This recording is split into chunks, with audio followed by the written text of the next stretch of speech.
When I first started working on guitars, I did all of my work in my apartment, with neighbors who would complain when I turned a fan on in the middle of a summer day.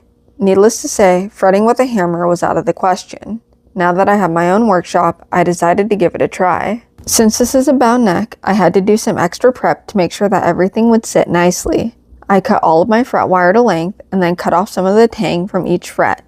I then had to smooth those fret bottoms with a file so that everything could sit flush with the fingerboard. Once all of the prep was out of the way, I got to work. Fretting with a hammer isn't too hard, but I did have to develop the feel for it. Tap too softly, and the frets won't go all the way in.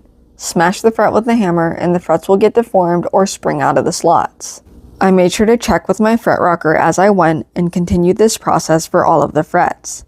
After they were all in and relatively level, I started to cut everything down with my fret cutters.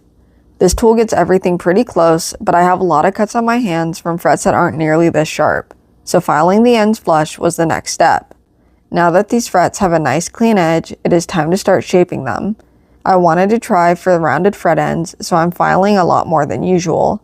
I'm also going to roll these edges so I'm not too concerned about biting into the binding. I'm using a few different grades of foam-backed sandpaper to help round off the fret ends while also rolling the fingerboard edges.